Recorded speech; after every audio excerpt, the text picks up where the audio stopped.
Okay, so hello and welcome to today's Info2Go webinar. My name is Annie Gaines and I am the Continuing Education Consultant here at the Idaho Commission for Libraries located in sunny Boise, Idaho. Our webinars and other continuing education opportunities are funded by the Institute of Museum and Library Services. Everyone is muted on entry and we encourage you to use the chat feature to ask questions and discuss with other attendees. As you exit the webinar, you'll be prompted to complete an evaluation, and we always appreciate your honest feedback. Today's topic is the Public Library Annual Survey 2022, and our presenter is our Public Library Consultant, Clay Ritter. Clay, take it away.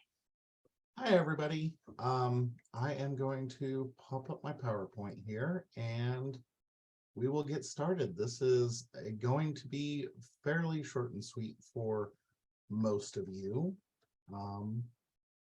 We are not covering very many changes this year, as there just weren't very many changes, fortunately. So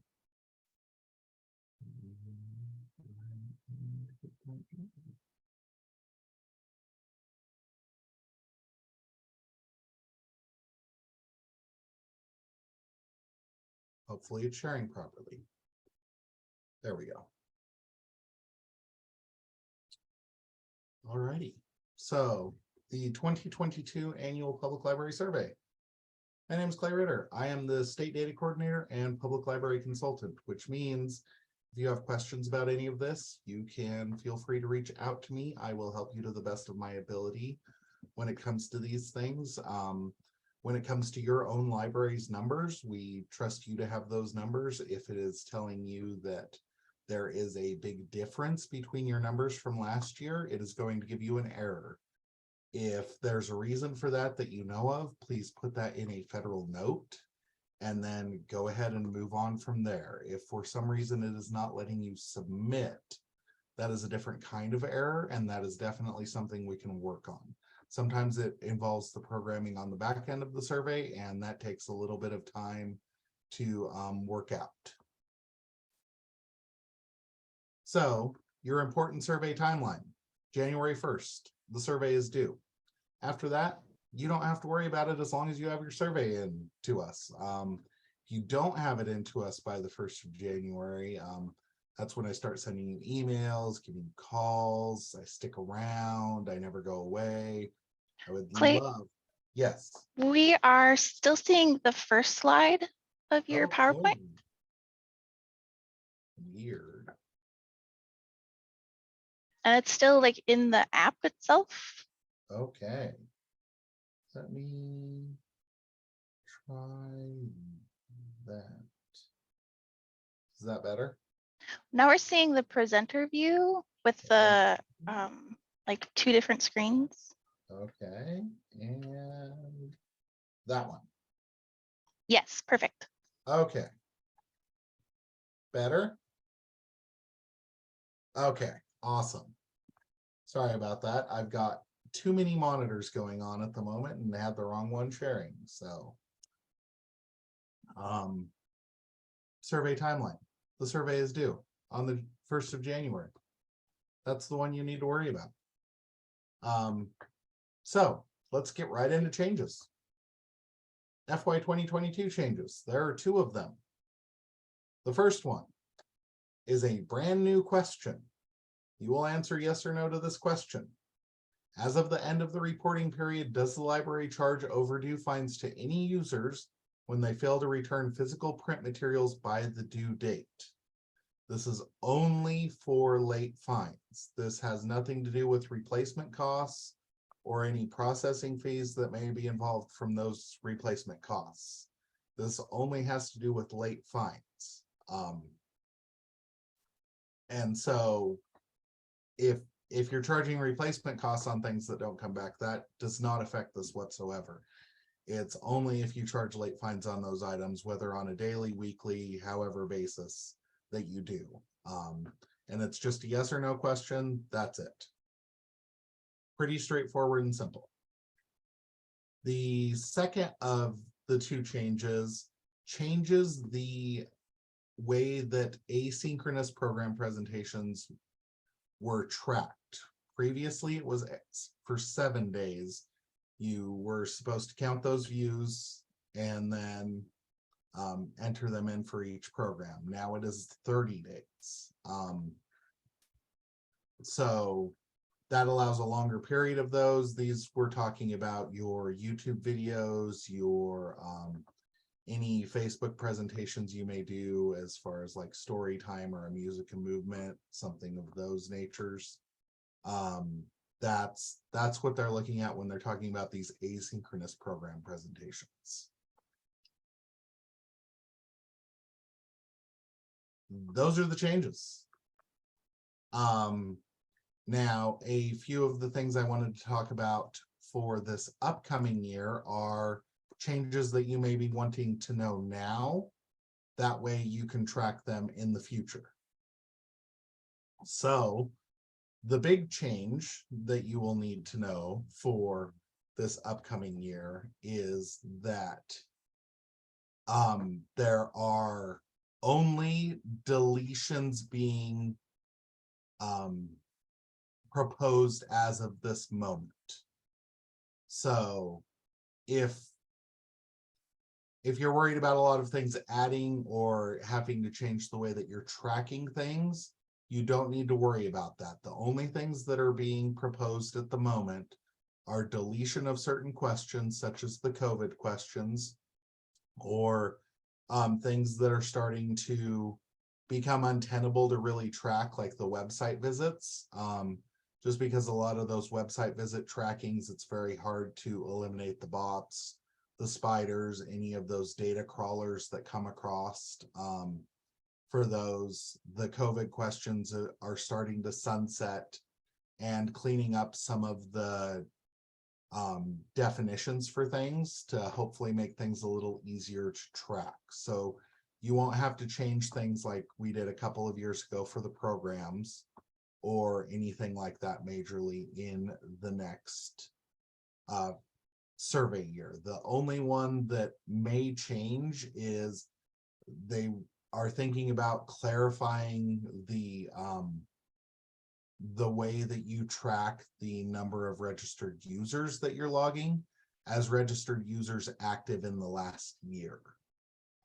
Many ILSs have the ability to run that report, so you should be good when it comes to that, and I can help you through that if needed. So those are really the only changes that are proposed for the upcoming year. Otherwise, I would have been letting you all know earlier. That way you could have started tracking earlier in the year. Those changes won't be voted on and moved through for a little while yet, as far as that timeline goes. And so with that, I would like to open it up to questions that anybody may have, because that was the big goal here today, because the two changes are very short and sweet, and you shouldn't be having any problems with those. If you are, please reach out to me. I'll gladly walk you through how those are defined. You can always, when you're filling out the survey, click on the little question mark next to it. Honestly, that's the definition that we're going to follow, because those are the ones that the state data coordinators nationwide are voting on and agreeing on these data definitions. Those are the elements that they want to track and that IMLS wants to view.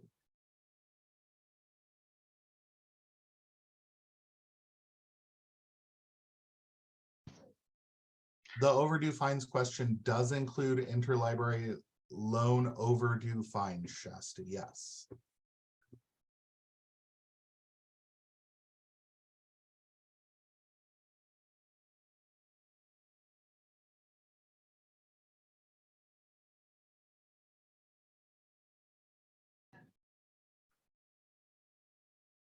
Any other questions for Clay? Please type them in the chat.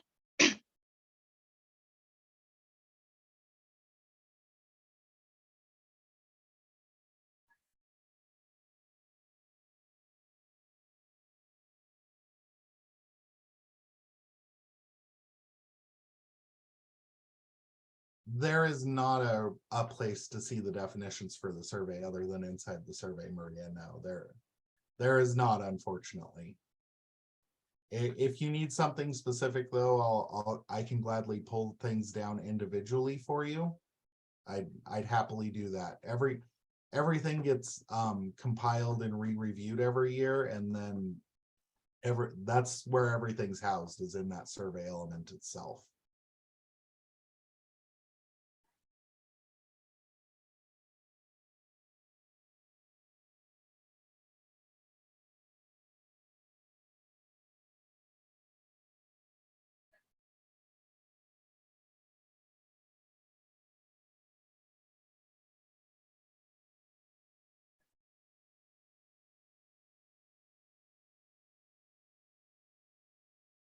I am trying to make myself as available as possible at the moment, Shasta. So you know, barring another bout of pneumonia or something like that, I plan on answering his questions as quickly as I can.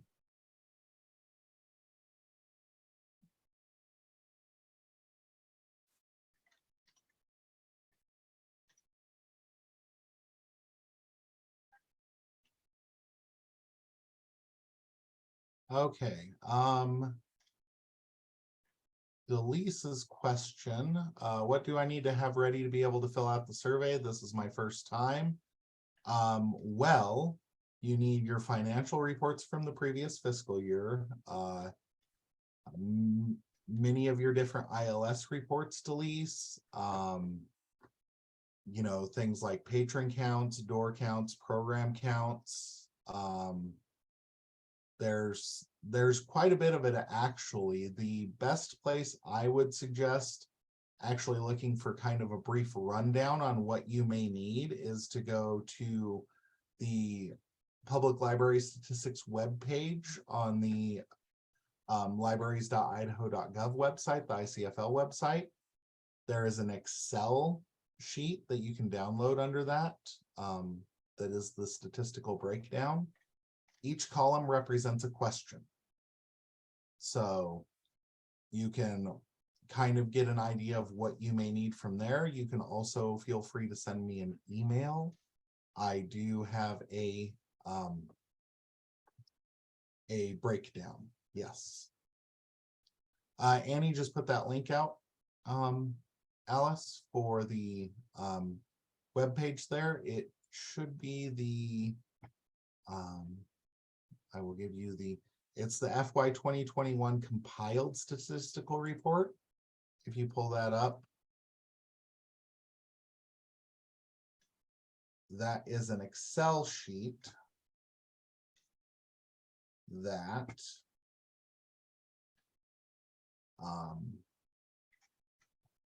if you go to the top, there are, for instance, non-resident users, non-resident fees per person, etc., all the way across. So that'll give you kind of a rundown of what numbers the survey is actually looking for. And the difference between the two worksheets at the bottom is, one is everything that is, well, almost everything that is collected at the state level, and then the other one is the raw data we send to the Institute of Museum and Library Services. Timbra, your numbers, yes, will probably look different because you've been tracking them in the way that you've been tracking them. And so that shouldn't be a problem as long as you're doing the best you can and being as honest as possible with those numbers. That we aren't really policing your numbers. We're looking for large variations that maybe somebody accidentally entered in an extra number. That's why the survey is set to error out at certain differences, just because those large percentage differences are problematic, as it were. If if you had 100 kids attend story time and you accidentally put in 1003 because you accidentally entered a 3, that could be your issue there. Back to Chambray's question, Patrick sent out a great what goes where breakdown. Yeah, I can try and put something together like that. I don't remember seeing that, but it's probably saved in an old email somewhere, and I will try and get something together like that. Oh, that would be perfect. I can definitely update that.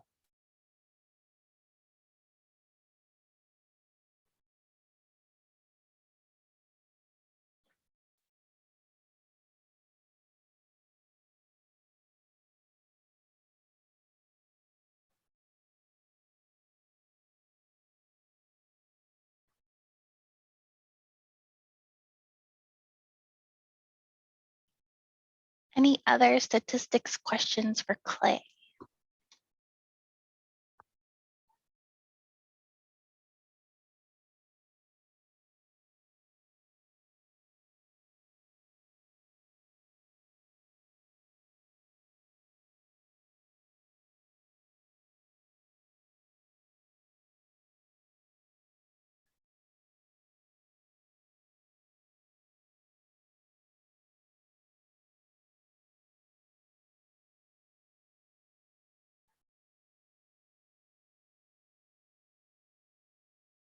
Okay, well, they also have your email address, so they Yes. know to reach out to you if they have any questions as they go Mhm. along. Yeah, and please feel free, everyone, to reach out. So I do really appreciate the questions, and I'll gladly help out in any way I can with getting that survey completed for you and walking you through it as needed.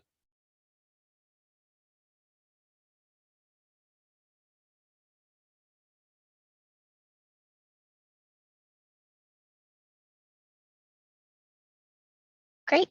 Well, wonderful. Thank you so much for attending today. We are going to sign off. As you exit the webinar, you will be linked to a survey. So we hope that you will fill that out and let us know how we did. I'm going to stop the recording now.